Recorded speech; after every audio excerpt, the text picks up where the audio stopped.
Olá pessoal, já estamos aqui em Campina Grande de volta na Paraíba, no nosso estado e na nossa cidade, né? Como eu falei hoje cedo para vocês, a gente passou pelo CASV e aí como foi, né? A gente foi pro CASV, foi super tranquilo, chegamos bem cedo. Como estavam com a minha sogra, que ela já tem 61 anos, então assim a gente teve uma prioridade, certo? A gente teve uma prioridade e foi muito rápido. A gente chegou, recolheram as nossas digitais, entregamos a documentação e fomos fazer a foto. Super tranquilo, super de boa. Fizemos tudo certinho. Eles até chegaram a elogiar pela organização dos documentos, pela forma que a gente colocou, foi tudo muito rápido e facilitou para eles. E de lá seguimos para o consulado, né? Na qual o horário estava para as 9h15, era às 9h15, estava marcado o nosso horário, a gente chegou às 8 horas, ficamos numa fila lá fora.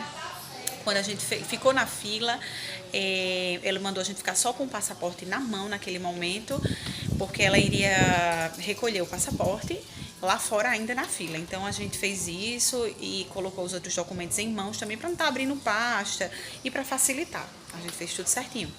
Passamos pelo detector de metal, eu fui de relógio, só fez tirar o relógio, colocou os documentos numa bandejinha, a gente entrou, eles observaram que a gente não tinha nada, devolveram os nossos pertences e a gente chegou lá muito bem organizado. O pessoal, muitos diziam assim, né, que é um pessoal mal educado, muito cara fechado. Não, foi super tranquilo, nos trataram bem. Tinha muitas pessoas mesmo. A gente chegou lá e foi bem recepcionado, nos sentamos e aguardamos ali, a gente calculou, foram 40 minutos. Até eles chamarem o nome do meu esposo e disseram Túlio e sua família. A gente foi. Aí ficou uma cadeira, uns banquinhos que não tinha ninguém, mas a gente ficava vendo o pessoal ser entrevistado.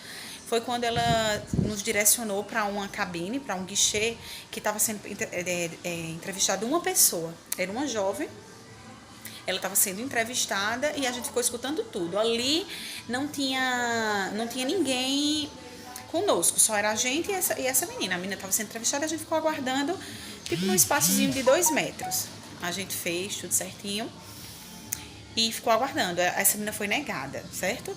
A moça que estava no guichê era uma pessoa, não era cara dura, não era fechada, normal. Nos chamou, né? E elas fizeram perguntas ao meu esposo primeiro. Perguntou, falou o nome dele, ele disse que era ele, e ela perguntou o que você faz. Meu esposo falou a empresa que trabalhava. Em uma pergunta, ele não fez só aquela coisa seca, ele falou do jeito que nos tinham nos passado na consultoria. Que a gente falasse o que você faz. Você dizia a empresa, quantidade de tempo e o que era o cargo. A gente falou. E aí ele era supervisor, ele é supervisor de vendas. Então ela perguntou, você coordena uma equipe de quantas pessoas? Ele falou.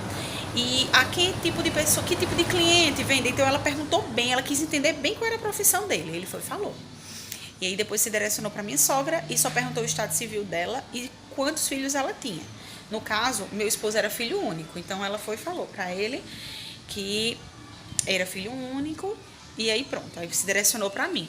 Me perguntou com o que eu trabalhava, falei a minha profissão, quanto tempo que eu fazia.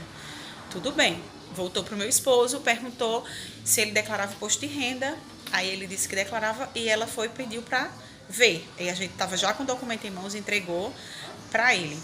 Então, logo após, a gente foi perguntado qual seria o tipo de documento. Não, foi perguntado se os nossos filhos estudavam em escola particular. A gente disse que sim e também mostrou para ele o carnê de pagamento. Antes ela perguntou qual o valor da escola e se era particular, a gente deu, mostrou também, comprovado. Aí ela perguntou, estão indo para Disney? Aí meu esposo falou, para Disney, para Orlando. Aí ela disse assim, e qual seria o... deixa eu me lembrar, ela perguntou o que, Túlio, depois da Disney? Ela perguntou se tinha algum desconto na escola. Aí a gente falou que tinha desconto, mostrou e falou que... Porque assim, Detalhe, somos uma família que temos 4 filhos, né? Então, a gente mostrou, a renda do meu esposo não era uma renda baixa, mas também não era uma renda extraordinária, mas era uma renda boa, que a gente estava dentro dos parâmetros, sim, para viajar, e a minha renda juntando também seria ótimo.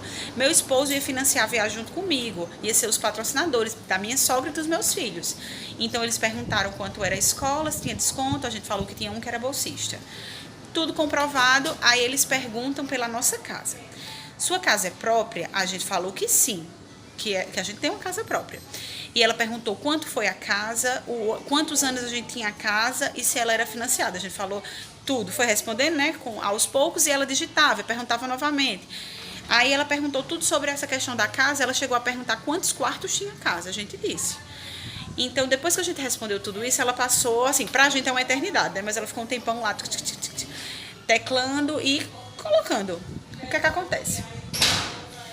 Quando terminou tudo isso, ela chegou e falou assim: olha, infelizmente o visto de vocês não está dentro do perfil dos padrões americanos. Vocês podem tentar daqui a alguns meses. Então, assim, a gente não vai mais questionar nada, né? Eu agradeci e saí. O que é que acontece? O que é que eu fiz uma avaliação depois com meu esposo quando a gente saiu? Primeiramente, óbvio, não foi a vontade de Deus, certo?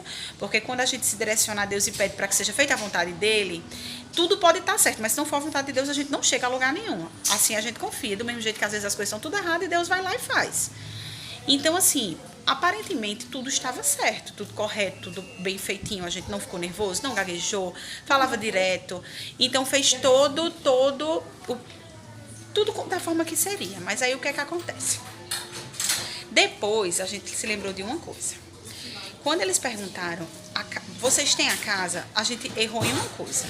A gente realmente tem a casa, só que a gente não falou assim: olha, nós temos uma casa, mas essa casa a gente não mora nela. Essa casa era em outra cidade, mas devido ao nosso emprego, a gente se mudou e hoje paga aluguel. Então, assim, eu não sei, porque a pesquisa deles são bem a fundo, e se foi isso. Porque a gente tem realmente essa casa em outra cidade, mas a gente mora numa casa de aluguel. E aí ele, quando perguntou os quartos, a nossa casa, que a gente mora, tem 3 quartos. Aí meu esposo falou assim, 3 quartos. Ele não lembrou que a outra casa própria lá tinha 2 quartos. Foi a única coisa que a gente, de certa forma, mentiu, né? Foi sem querer, mas a gente não sabe. Na verdade, a gente não sabe a razão, mas assim, bola pra frente, foi uma experiência, a gente não se arrepende de nada, do dinheiro investido, a gente tentou. O sonho não acabou, mas ele vai ficar só ali guardadozinho. E uma nova época, quando a gente tiver com uma condição realmente de levantar tudo novamente, a gente vai tentar. A gente não vai desistir de conhecer os Estados Unidos e dos nossos sonhos. Então, a experiência que eu tenho para contar para vocês são essa, né? A nossa experiência foi essa, o nosso visto foi negado, mas aí eu acredito que alguma coisa aí vai ajudar para vocês que estão também. Mas, gente, foi super tranquilo, independente do resultado, certo? Então, quem sabe daqui a uns meses, daqui a um ano, eu vou estar aqui fazendo outro vídeo e contando para vocês que deu certo, tá certo? Então, foi um abraço compartilhar isso com vocês. Eu agradeço, né? Dou um abraço para vocês e foi um prazer compartilhar a nossa história com vocês. Um abraço.